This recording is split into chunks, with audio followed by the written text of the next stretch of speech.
Bien, quiero comentarles, compañeros,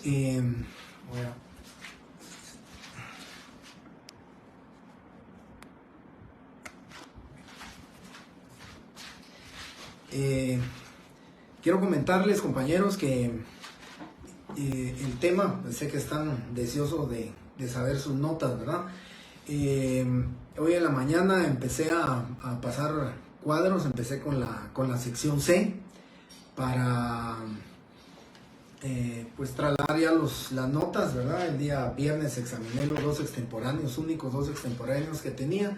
Entonces, afortunadamente digo, no digo desafortunadamente, digo afortunadamente, compañeros, pues muy cargado de trabajo, y entonces pues afortunadamente y gracias a Dios pues tuve bastante trabajo. Entonces terminé un poquito más de la mitad de la sección C. Ya me terminaron, me acaban de informar, ya están terminadas las dos secciones, ya me hicieron favor de pasar los cuadros completos, así que mi compromiso, solamente reviso de manera muy rápida y brevemente las notas, así que no más allá de las 8:15, 8:20, les estoy subiendo sus notas a ustedes al terminar esta clase, para que ya puedan pues, saber ustedes qué cuentan o cómo cuentan con sus notas para su evaluación final, ¿verdad? Y de la evaluación final comentaba que todavía no tenemos un calendario, pero lo que sí es que intuyo que van a empezar el 22 de mayo los exámenes para ustedes finales. De esa cuenta es que pues confirmo y afirmo de que son 3 clases todavía las que tenemos, 4 con esta que estamos iniciando, porque me comentó un profesor que da clases en los primeros años que ellos comienzan este lunes que viene, este lunes 15, comienzan ellos sus exámenes, y como nosotros casi siempre vamos una semana después de ellos, estoy seguro que va a ser el 22, si no hubiere otra disposición que emane de junta directiva o de Canatura. Así que ya les di esta información pues que para que ustedes estén tranquilos, el compromiso era hoy y hoy les estoy dando sus notas. De la sección C, ¿verdad? Ustedes son los de la sección C, pues vi bastantes buenos resultados, vi ya notas de pues 50 puntos de zona, 52 de zona, pues creo yo que era lo que les decía en la clase pasada, que no se vayan a confiar, no precisamente porque posiblemente vayan a perder, porque les va a faltar 10, 11 puntos, pero que no se vayan a confiar en obtener resultados muy bajos. Espero que aprovechen ustedes su oportunidad de obtener buenos resultados, y que va a ser el producto pues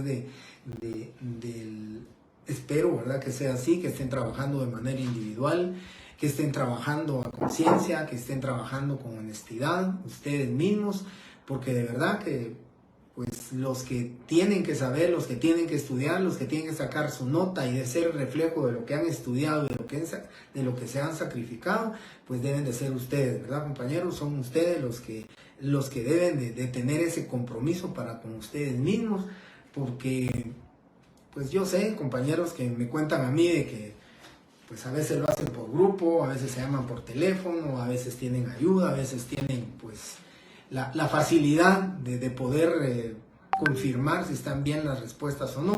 Pero en fin, ese es un tema que queda para ustedes. Yo lo que estoy satisfecho, contento, espero que este semestre que terminemos, y cuando me despida a ustedes de este semestre, pues por lo menos que en un 50% ya haya empezado yo a ustedes a motivarles para que les guste el tema del ejercicio del derecho notarial.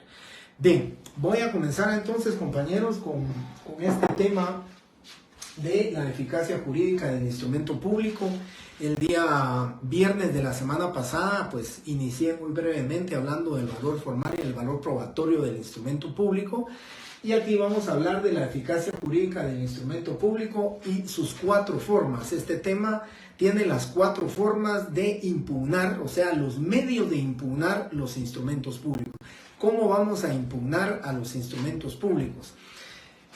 Las 4 formas de impugnación tenemos: la nulidad de forma, la nulidad de fondo, falsedad material y la falsedad ideológica. Estas son las 4 formas de impugnación que vamos a explicar o que vamos a comentar esta noche. En el tema de la nulidad de forma, que decía yo en la otra clase y siempre lo he comentado, es la nulidad que a nosotros más nos debe preocupar, que más nos debe de interesar a nosotros. Wilson, perdone Wilson, siempre sé que usted es el que me pide un espacio. Le doy 5 segundos para que, 5 o 10 segundos para que pueda tomar usted la foto.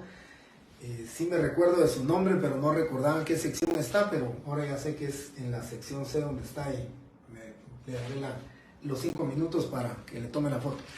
Decía entonces, compañeros, de la eficacia jurídica del instrumento, cuando estamos hablando de la nulidad de forma, es la que más nos interesa, la que más nos debe preocupar, porque es el cumplimiento de las formalidades y solemnidades en los instrumentos públicos. ¿Cómo debemos de cumplir con las formalidades y las solemnidades del instrumento público? ¿Quién más sino el notario? Cuando faccione un instrumento público, él debe de ser el conocedor, él debe de ser el que sabe cuáles son los requisitos, tanto esenciales, tanto generales, tanto no esenciales del instrumento público, para que el cumplimiento de estas formalidades, ¿verdad?, o el incumplimiento de las mismas no vayan a ser atacados por nulidad del instrumento público, que en este caso sería la nulidad de forma, o bien que nosotros estemos expuestos como notarios a una sanción pecuniaria, a una sanción económica por la omisión de requisitos no esenciales. El artículo 31 del Código Notariado taxativa y expresamente nos enuncia cuáles son los requisitos esenciales del instrumento público. Cuáles son los requisitos esenciales, los que como resultado de la omisión de los mismos va a dar la nulidad de forma del instrumento público. Pero luego dice también que la omisión de requisitos no esenciales dará como resultado la multa de 5 a 50 quetzales según el caso por esa omisión de requisitos no esenciales. Tenemos entonces requisitos generales que están contenidos en el artículo 29 del numeral 1 al numeral 12. Ahí tenemos todos los requisitos generales del instrumento público. Y luego tenemos que hacer la separación o la división de los requisitos esenciales del instrumento público y los requisitos no esenciales del instrumento público. Afortunadamente, el artículo 31 del Código Notariado nos dice y nos enuncia así expresamente cuáles son los requisitos esenciales del instrumento. Cuál es la omisión de estos nos da la nulidad de forma del instrumento público. Y veamos entonces, porque tenemos la facilidad de poderle dar lectura al artículo 31, y ahí determinamos cuáles son los requisitos esenciales, cuáles son esos requisitos que no debemos de omitir, porque daría como resultado la nulidad de forma. Entonces, el artículo 31 dice: son formalidades o requisitos esenciales de los instrumentos públicos. 1. Lugar y fecha del otorgamiento. 2. El nombre y apellido o apellidos de los otorgantes. 3. Razón de haber tenido a la vista los documentos que acreditan la representación legal suficiente de quien comparezca en nombre de otro. 4. La intervención de intérprete cuando el otorgante ignore el español. 5.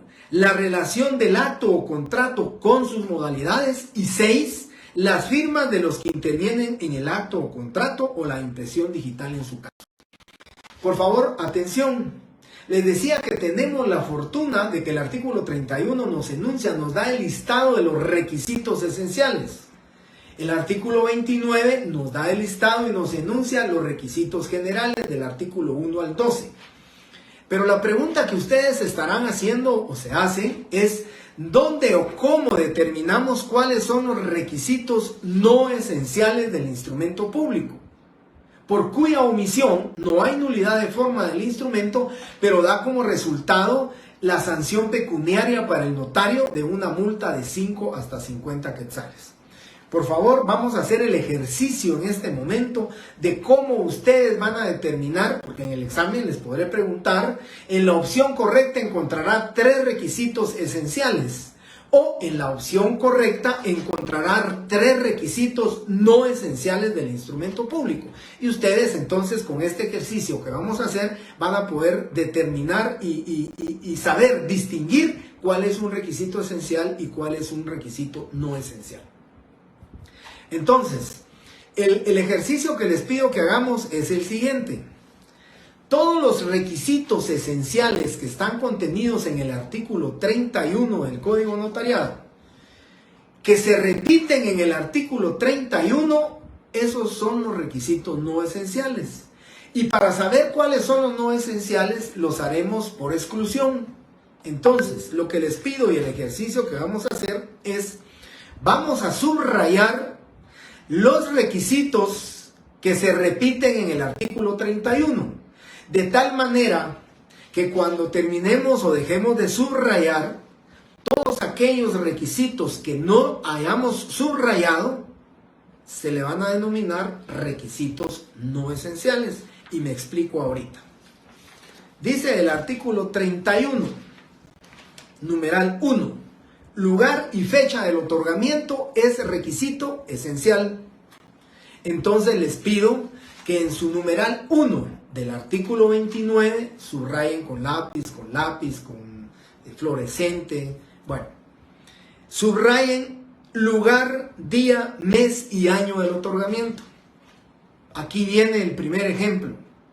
Les quedó sin subrayar número del instrumento, porque el número no es requisito esencial. Entonces, si no está subrayado, por exclusión ustedes ya saben que el número no es requisito esencial. Si en el examen les preguntara en falso y verdadero, ¿sí? El número es un requisito esencial de los instrumentos públicos de conformidad con el artículo 29 del Código Notariado. ¿Falso o verdadero? Como dije, ese requisito esencial debe de ser falsa la respuesta, ¿verdad? Es falso, porque el número no es requisito esencial. Les quedó sin subrayar. Numeral 1, sin subrayar la palabra número. El número de orden. Numeral 2, nos vamos al artículo 31 y vamos a ver. Dice, el nombre y apellido o apellidos de los otorgantes. Subrayamos entonces en el numeral 2 del artículo 29 los nombres, apellidos.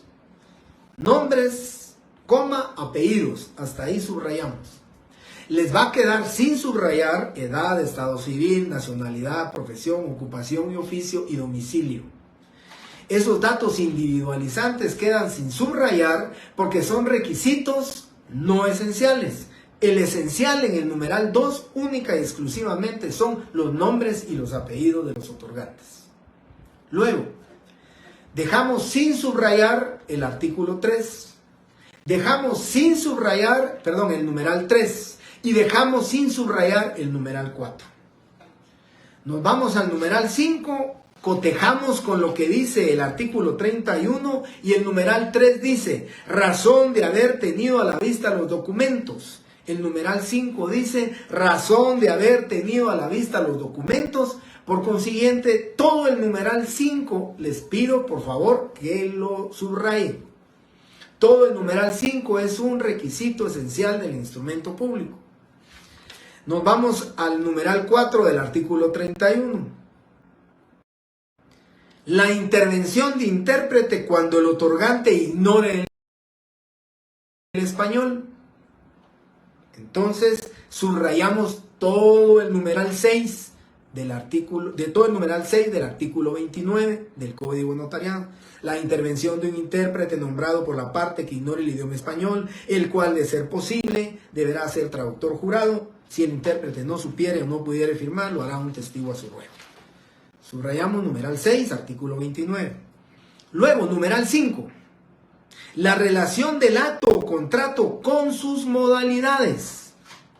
Nos vamos al numeral 7 del artículo 29. La relación fiel, concisa y clara del acto o contrato. Lo vamos a subrayar todo el numeral 7. Y por final, y por consiguiente, seguimos. Numeral 8, numeral 9, numeral 10 y numeral 11 quedan sin subrayar. no lo subrayamos. Cotejamos con el numeral 6 del artículo 31. El artículo 31, numeral 6, dice: las firmas de los que intervienen en el acto o contrato o su impresión digital, en su caso. Por favor, subrayamos todo el numeral 12. Todo el numeral 12 del artículo 29 lo vamos a subrayar. Y entonces ahí nos queda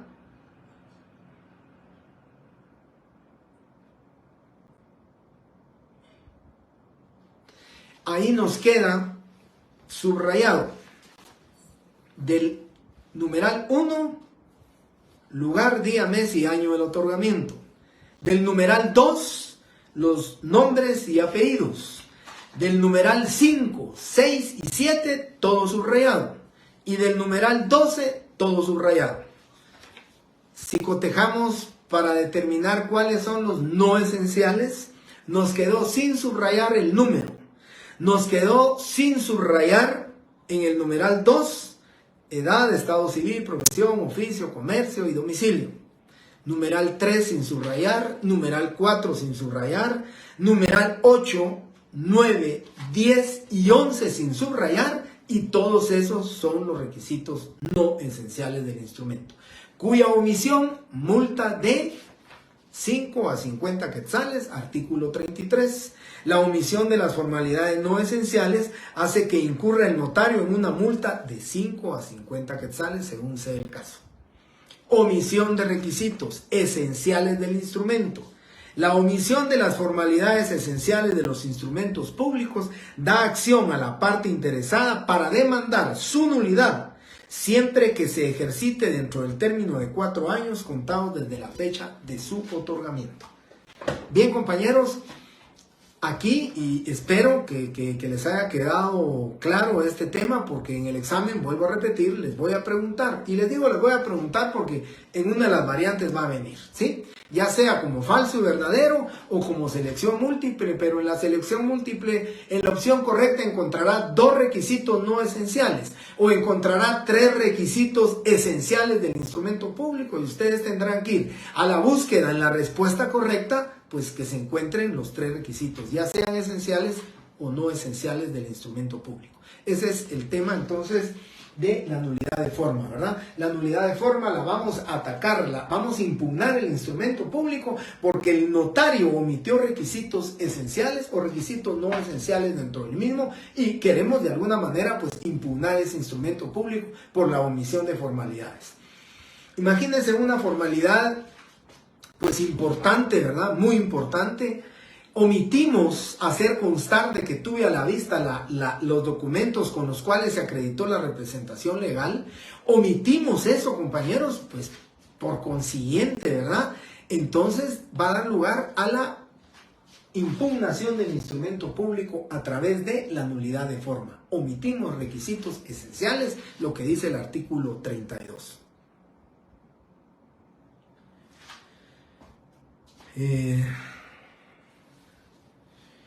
Sí, Marcos, creo que posiblemente me expliqué mal o usted interpretó, entendió mal.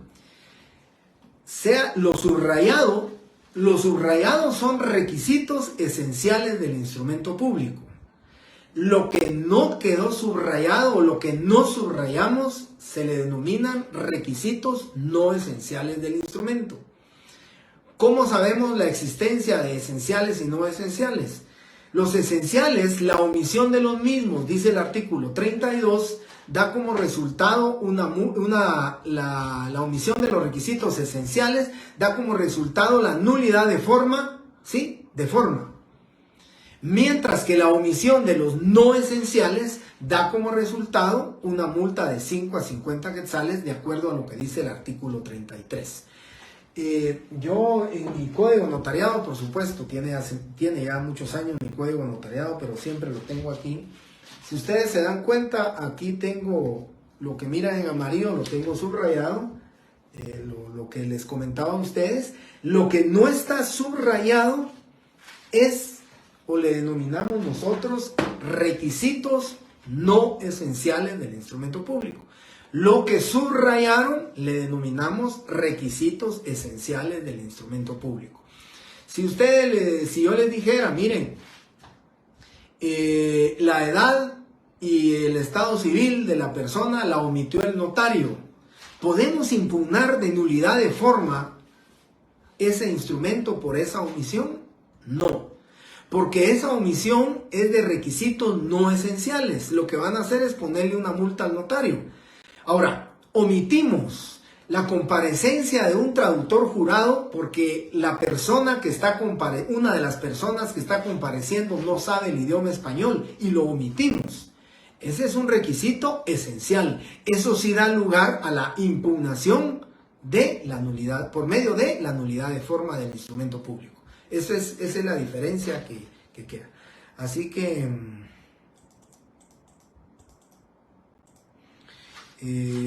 muy bien, no sé, Marcos, si ya me expliqué, ya le quedó a usted cómo sabe cuáles son los no esenciales y cuáles son los esenciales. Porque eso es lo que me interesa a mí, ¿verdad? Y no solamente por su examen, porque les va a servir, de aquí en adelante les va a servir para el notariado 2, notariado 3 y notariado 4. Los requisitos esenciales y los no esenciales los deben de manejar ustedes muy bien, los deben de saber distinguir y saber diferenciar.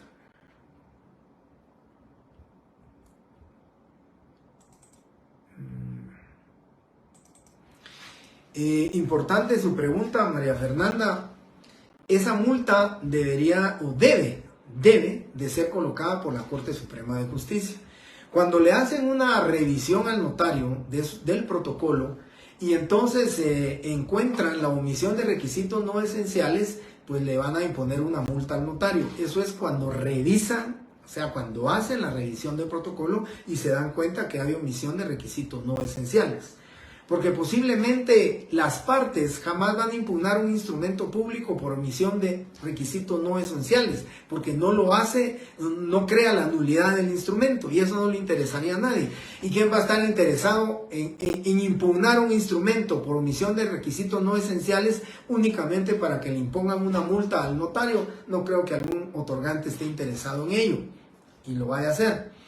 Yo recuerdo hace muchos años que tuvo la intención, un registrador, el licenciado Jorge Rolando Barrios, tuvo la intención de que cuando se omite un requisito no esencial en el instrumento público, suspenden la escritura, suspenden la inscripción y mandan que el notario amplíe la escritura y pues lógicamente resuelva el error o la omisión que tuvo ahí.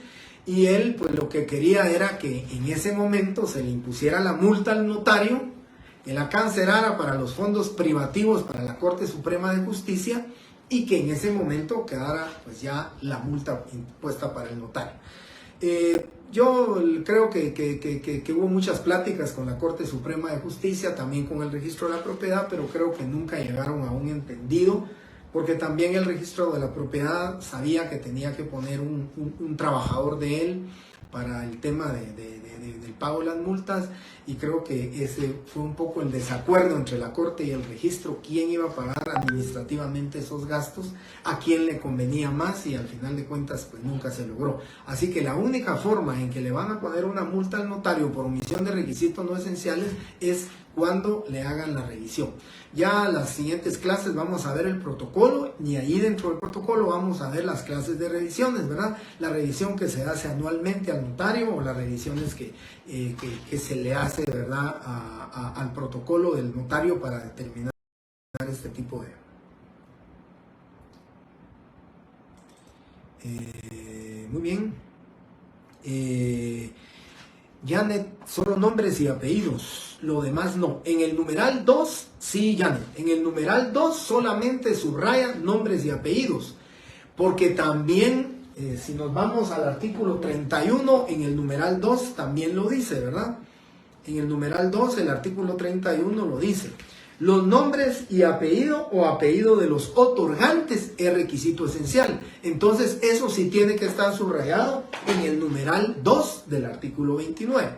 Para que lleguemos a la conclusión, todo lo subrayado, requisito esencial.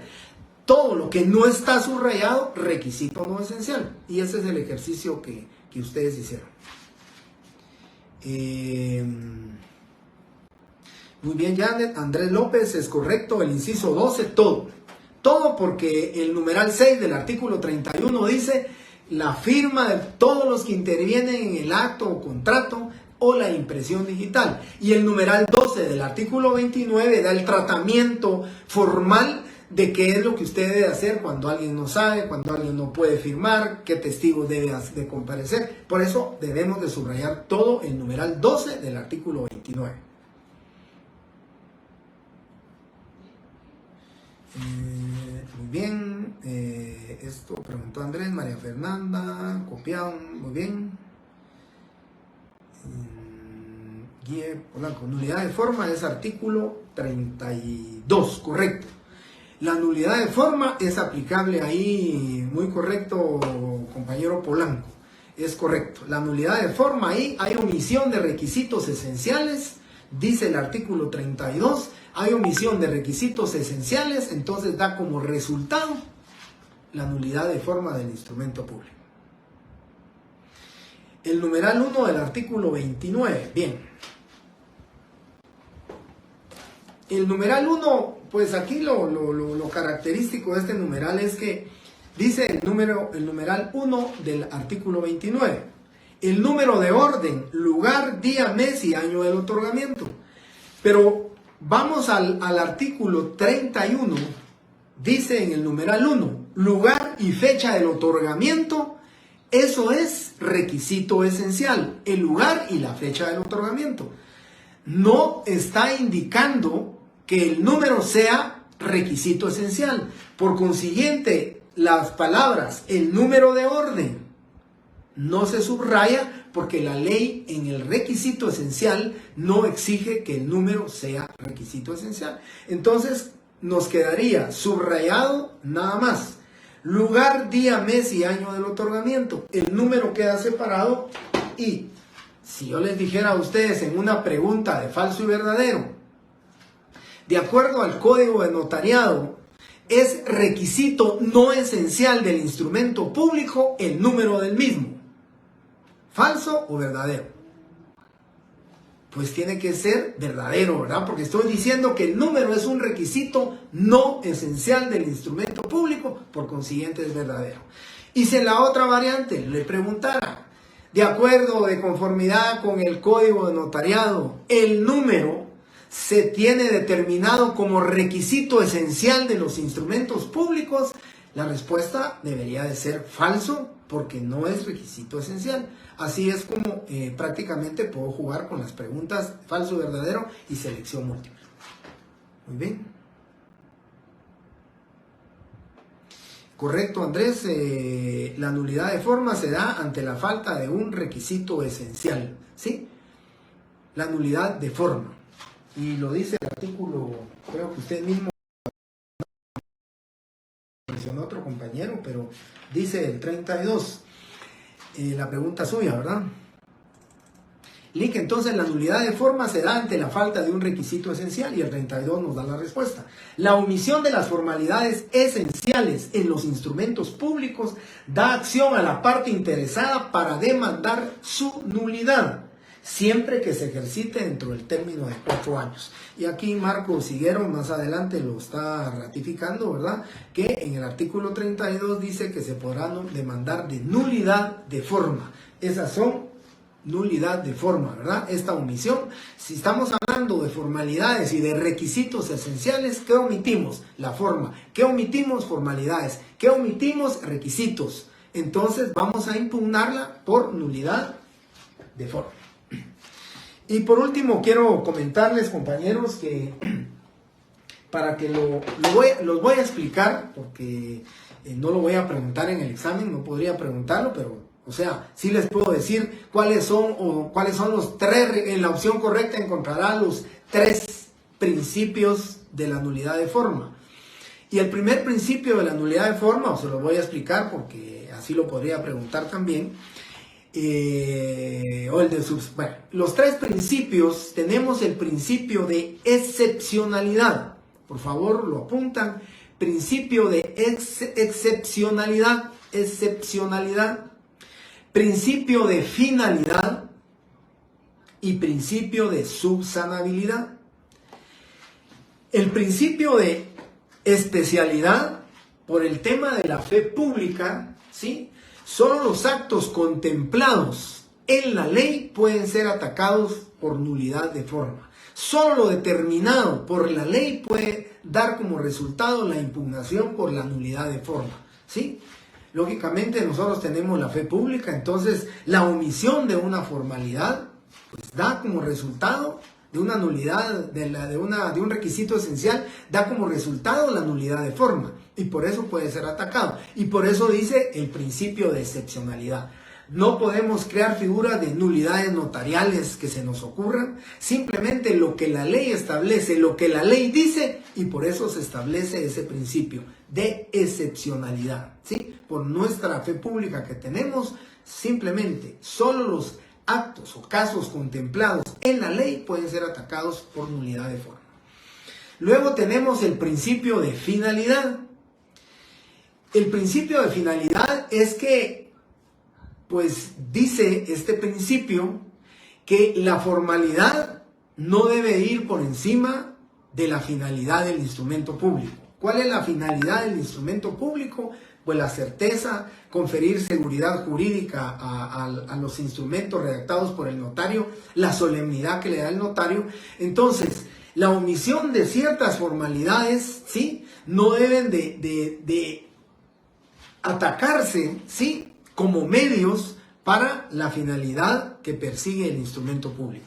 ¿Hay formalidades? Es correcto. Y la ley lo dice, artículo 31, requisitos y formalidades esenciales. Su omisión da como resultado. Pero el principio de finalidad es que la formalidad no debe de prevalecer sobre la finalidad de la certeza y seguridad jurídica que impone el instrumento público.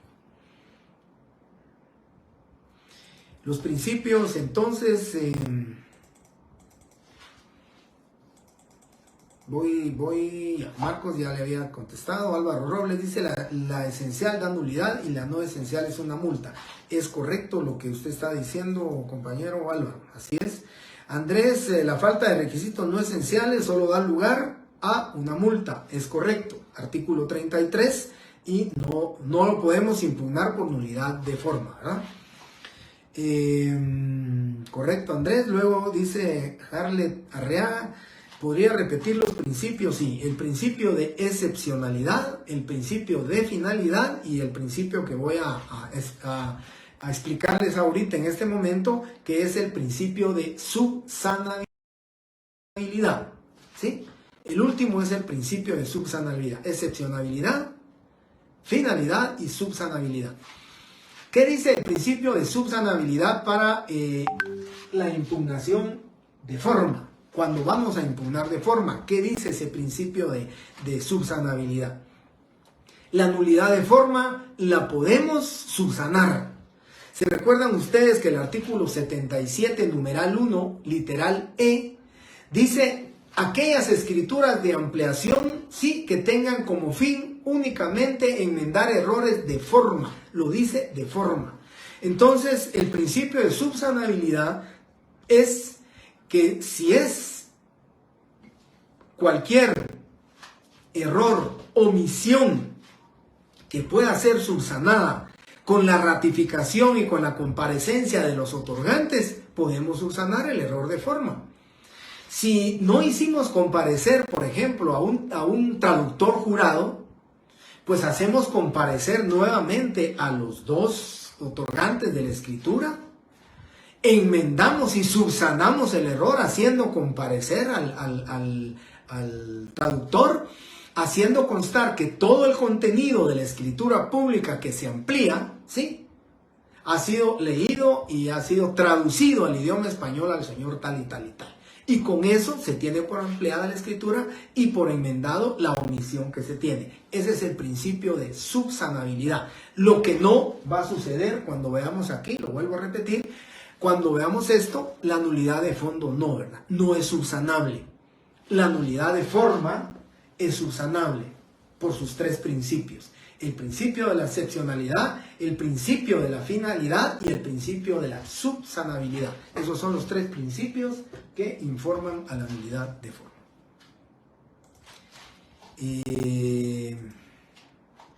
Mónica Díaz, el principio de la finalidad, que la finalidad del instrumento público debe de pasar, digamos, el tema de la formalidad, ¿sí? La formalidad no debe de estar por encima de la finalidad del instrumento público, que es, ¿cuál es la finalidad del instrumento público? Es dar certeza y seguridad jurídica a todos los actos solemnizados ante el notario. Entonces, lo que dice el principio de la finalidad es que es más importante la finalidad, la certeza, la seguridad jurídica del instrumento público que los temas de formalidad, que los temas de solemnidad. Entonces, la finalidad es, ¿sí?, que la formalidad no debe de ser tan superior, ¿sí?, en el tema de la nulidad de forma. Estoy hablando de la nulidad de forma. Los tres principios de la nulidad de forma. Y luego dice Marcos, la nulidad de forma, principio de excepcionalidad, principio de finalidad y el principio de subsanabilidad. Es correcto, Marcos, y gracias por haberlo trasladado aquí en los mensajes. Y estamos con el tema de la nulidad de forma. Y luego tenemos la nulidad de fondo.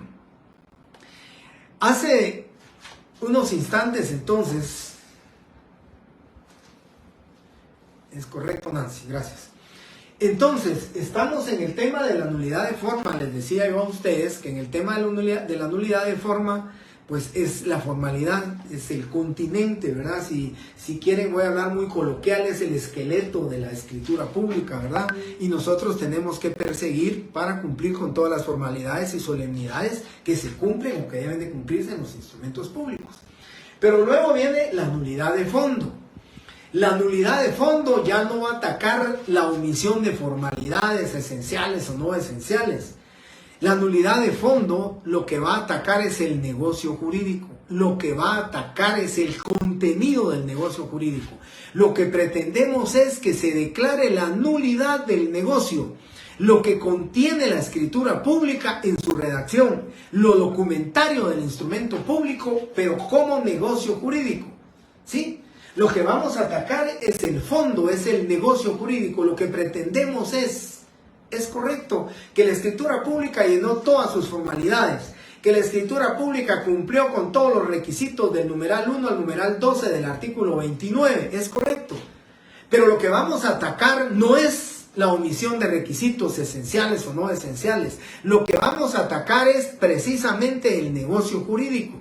Lo que contiene, lo que necesitamos es que un juez, un tribunal, un órgano jurisdiccional declare la nulidad de fondo del instrumento público, porque lo que va a declarar es el negocio jurídico.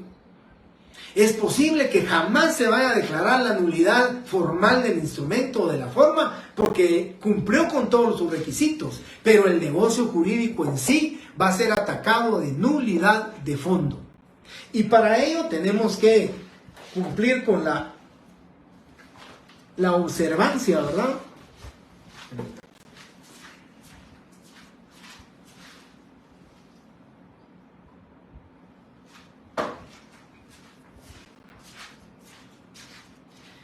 Les decía, la observancia y el cumplimiento de lo que establece el artículo 1251 del Código Civil, ¿verdad?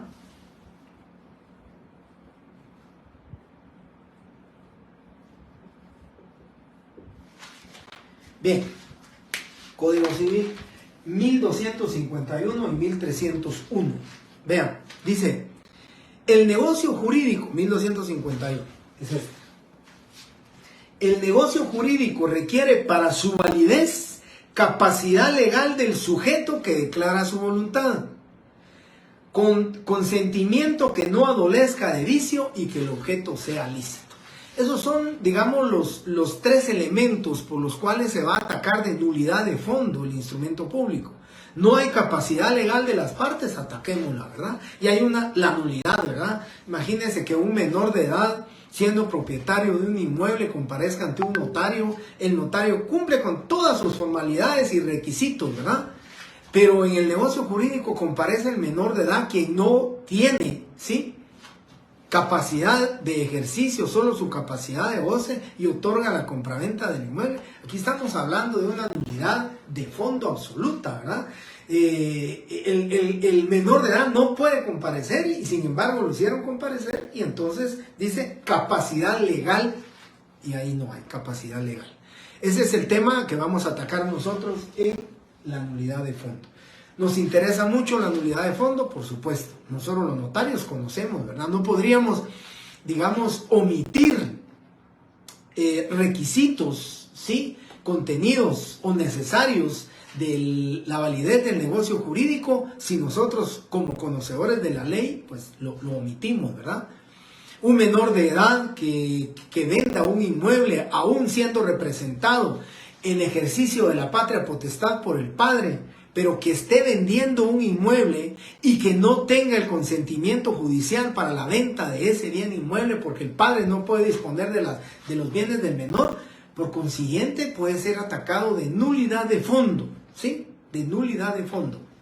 Capacidad legal o capacidad. Que el objeto sea lícito, dice, y el consentimiento que no adolezca de vicios. Ese es en el tema de la nulidad de fondo. Y luego también el artículo 1301, que ya lo platicamos, o ya mejor dicho, ya lo escribí aquí, dice: hay nulidad absoluta en un negocio jurídico cuando su objeto sea contrario al orden público o contrario a leyes prohibitivas expresas y por la ausencia y no concurrencia de los requisitos esenciales para su existencia. Ese es el tema de la nulidad. Cuando yo les hablaba a ustedes, el padre vendió el inmueble sin la autorización judicial, entonces lo dice por la ausencia o no concurrencia de los requisitos esenciales o contrario a leyes prohibitivas expresas, entonces definitivamente hay nulidad y va a ser atacada por la nulidad de fondo.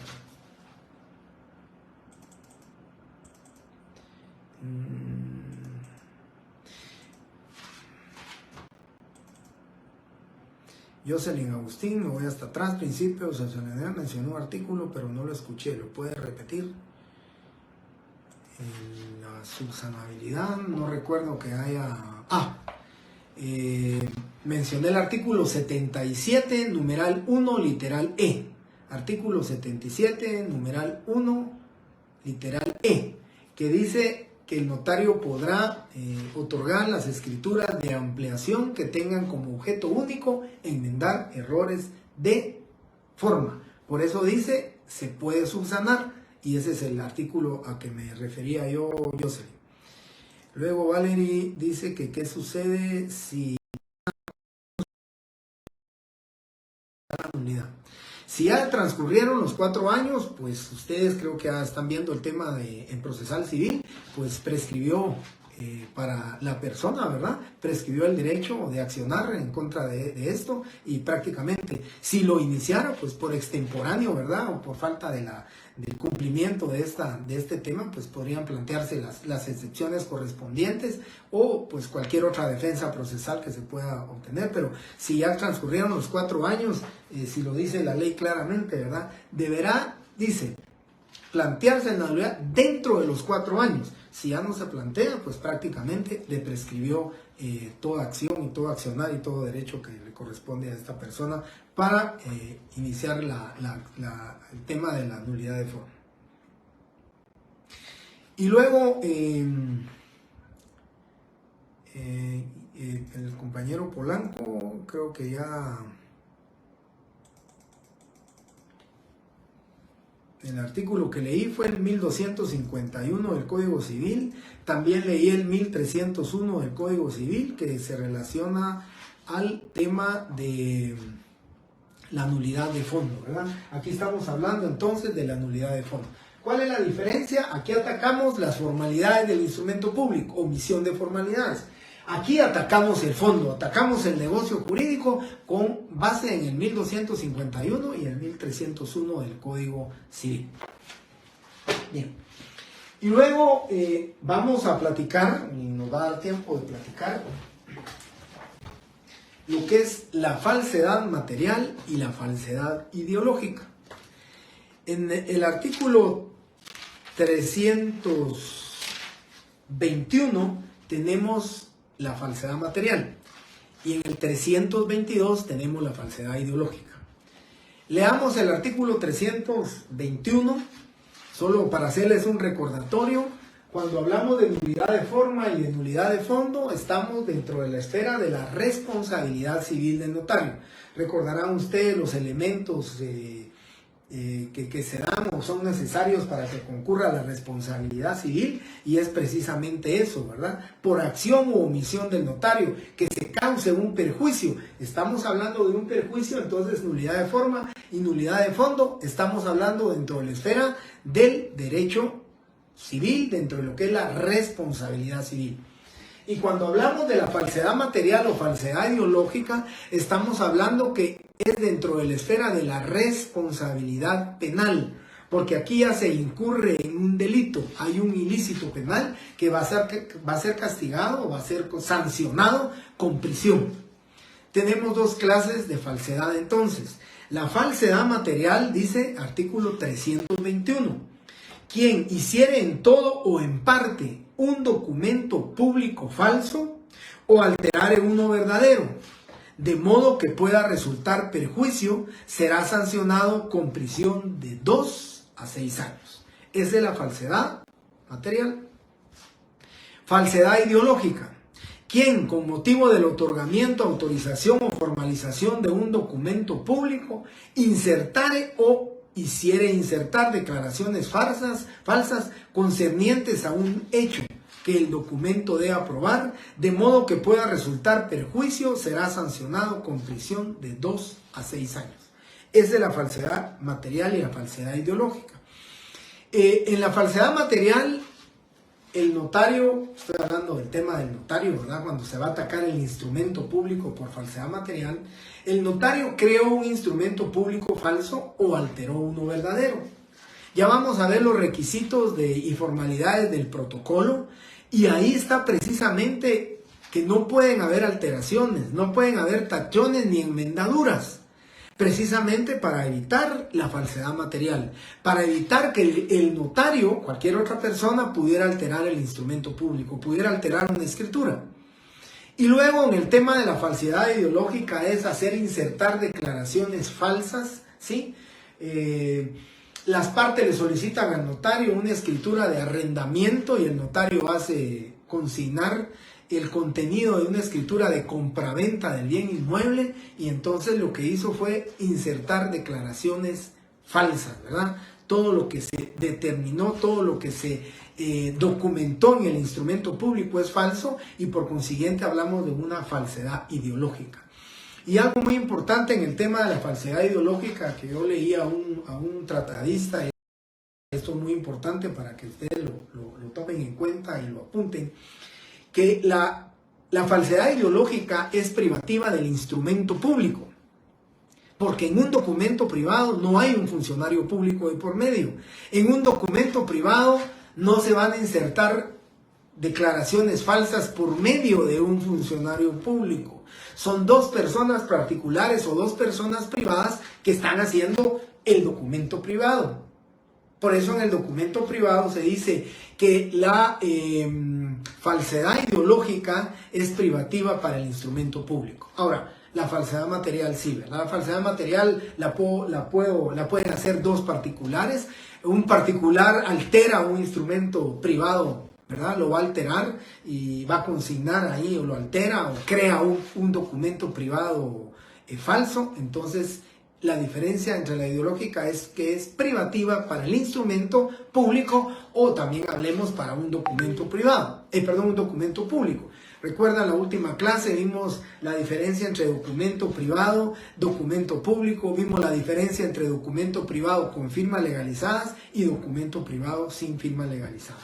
Entonces, la falsedad material, artículo 321, es alterar o crear un instrumento público, y la falsedad ideológica pues es hacer consignar declaraciones inexistentes o que no concuerden con la voluntad de las partes, y que el notario, como funcionario público o cualquier otro funcionario público, las está haciendo consignar en un documento, creando pues lógicamente la figura de la falsedad ideológica en el instrumento público.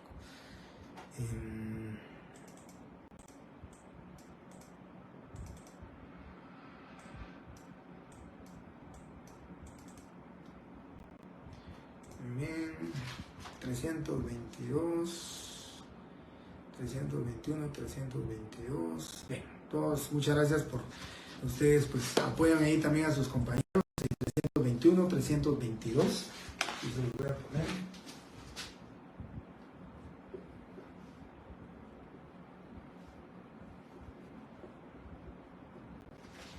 Espero que se lea hasta ahí, sí, 321, 322. Y la nulidad de forma, pues ya lo habíamos platicado, artículo 29, artículo 31, 32, la nulidad de fondo, hablamos 1251 y 1301 del Código Civil. Bien, quisiera en estos últimos 5 minutos, solamente pues para quedarme uniformado con la otra sección, solo quisiera rogarles unos 5 minutos más, solo para hablar brevemente de lo que es el protocolo o registro notarial. Decía, bueno, creo que ahora sí ya voy a poder borrar esto.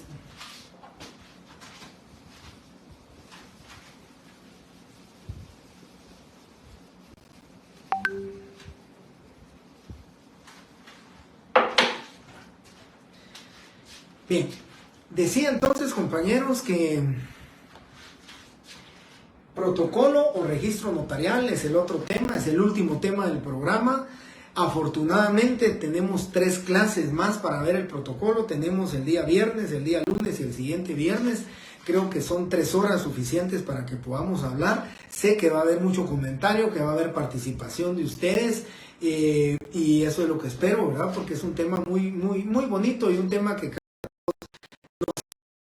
porque creo que es lo que más nos interesa ya cuando estamos nosotros ejerciendo el notariado, es el cuidado, la protección y la perpetuidad de los instrumentos públicos que nosotros protegemos.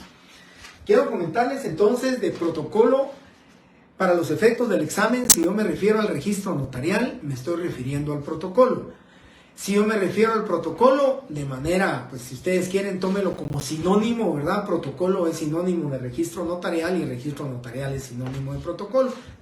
Indistintamente lo voy a utilizar, y lo digo porque ustedes en clase que están y ustedes siempre vienen en vivo, y ahora los videos los estoy borrando en 2 días, pues ustedes lo pueden ver, y en algunas otras legislaciones también se le denomina registro protocolar.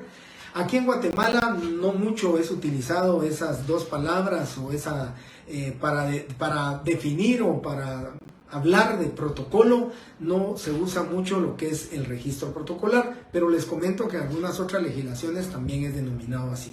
Nosotros más corrientemente, comúnmente, por costumbre notarial, utilizamos la palabra protocolo, pero también yo a veces utilizo correspondiente a la escritura número 33 de mi registro notarial. Yo recuerdo aquí en el tema nuestro, no, pero puede ser, ¿verdad? En preguntas de falso y verdadero. Pero cuando era presencial, yo preguntaba de manera directa, respuesta directa, explique o defina el registro notarial o qué es el registro notarial. Y algunos me contestaban que era la institución en la cual se inscribían los notarios y que tenían que inscribirse para los efectos de su ejercicio profesional. Incorrecta la respuesta, ¿verdad? Porque el registro notarial es el contenido del artículo 8 del Código Notariado, que dice colección ordenada de escrituras matrices, actas de protocolización, razones de legalización de firma y otros documentos que el notario registra de conformidad con esta ley. Eso es lo que dice el artículo 8 del Código Notariado, que lo voy a repetir el día viernes cuando veamos la definición de esto. Y me voy a quedar únicamente hoy hasta los antecedentes, la etimología lo voy a ver hasta el día viernes. Borré la parte de ahí, pero la voy a volver a poner. Pero le quiero comentar nada más como antecedentes. Como antecedente histórico del protocolo, la pragmática de Alcalá hablaba de un archivo, el archivo de Indias también, ¿verdad? Cuando los sacerdotes, los escribas sacerdotales, los tabelios, los tabeliones, estaban obligados a conservar, a archivar, a guardar, a proteger las escrituras. Ahora, los documentos notariales o las escrituras públicas o los instrumentos los tenían que conservar. Por eso, en el antecedente histórico que nosotros tenemos, ya voy a hablar etimológicamente para el día viernes, les voy a explicar, hoy creo que ya no me daría tiempo y sí necesito explicarles eso, por qué provienen las palabras proto, bicolio y mecolatio, pero lo voy a reservar para el viernes. Lo que necesito es que lleven ustedes en el tema de protocolo y registro notarial, que es lo mismo, y registro protocolar, que es lo mismo. Cuando decimos este es mi protocolo, es incorrecto. Primero, no podemos o no deberíamos decir, creo que por costumbre siempre decimos, ¿verdad? En mi protocolo yo hice, nos corregía nuestro profesor de Derecho Notarial, nos corregía y nos decía, ustedes no son dueños del protocolo, por eso no pueden decir mi protocolo. Y entonces él decía que lo correcto es decir el protocolo a mi cargo, el protocolo en depósito, porque yo soy depositario del protocolo. El artículo 19 del Código de Notariado dice, el notario es depositario del protocolo y de su conservación y cuidado. Cuando decimos protocolo, esta es una hoja de papel sellado especial para protocolos. Como antecedente, entonces, debemos de pensar, y nunca vamos a decir que la hoja de papel, o aun cuando salimos nosotros de la Superintendencia de Administración Tributaria, aun cuando salimos nosotros de la Superintendencia de comprar, ¿qué? 50 hojas que nos dan 5 de comisión, 55 hojas, no podemos decir este es mi protocolo. Este es un grupo de hojas de papel sellado especial para protocolos, que una vez ya llenado el contenido, con su contenido en su anverso 25 líneas y en su reverso otras 25 líneas, ahí ya podemos decir es la colección ordenada de escrituras matrices, actas de protocolización y razones de legalización de firma. Porque si ustedes miran aquí, colección ordenada de escrituras matrices, actas de protocolización, este es un acta de protocolización. Aquí, si ustedes miran, este es una acta notarial de matrimonio que está protocolizada. Entonces tenemos un acta de protocolización. Y por eso, y ahí sí podemos aseverar y asegurar y afirmar que es la colección ordenada de escrituras matrices, actas de protocolización y razones de legalización de firma, que el notario registra de conformidad con esta ley y otros documentos, dice así el artículo 8. Entonces, dejamos hasta aquí la clase. Muchísimas gracias por su tiempo.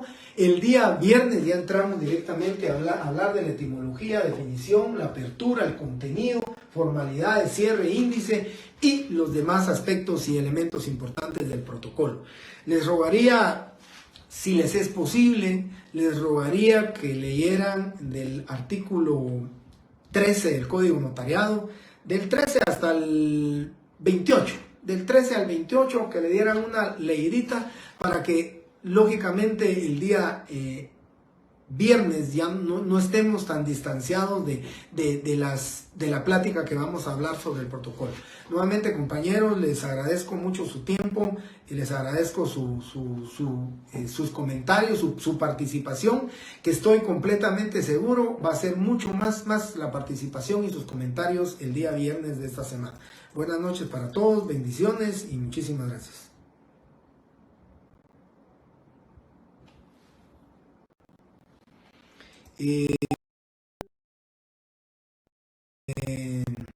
Solo quisiera contestarlo aquí en el tintero esto a María Fernanda Valdés. Habrá un notario que nunca entregó el protocolo. Puede ser que sí, compañera. Puede ser que sí, hay notarios que nunca cumplieron con la entrega del protocolo. La ley dice que cuando el notario fallece deben de ser los albaceas o cualquier persona, ¿verdad? O familiar que tenga en su poder debe entregarlo. Pero puede ser, ¿verdad, compañeros? Que los familiares nunca supieron de cuáles eran el ejercicio de la función notarial, que el notario no haya cartulado mucho, tal vez unos 3 años. Después dejó de cartular, sus 3 tomos se perdieron, no se sabe dónde están, no hay forma de que los entreguen y por supuesto que puede hacer. Y si no entregó testimonios especiales, porque el problema, bueno, la solución al problema es que si entregó testimonios especiales, más no el testimonio, más no el protocolo como protocolo, como colección de instrumentos, pues si está el testimonio, de ahí le pueden dar una copia. Pero si no está ni el protocolo, ni tampoco los testimonios, pues sería, como dice, ya lo vamos a ver también, cómo se repone el protocolo, pues de alguna forma ir buscando, ir en búsqueda de la forma en que se pueda reponer el protocolo. Ajá. Bien, muchas gracias nuevamente, compañeros, nuevamente bendiciones para todos, nos miramos el día viernes, primeramente Dios.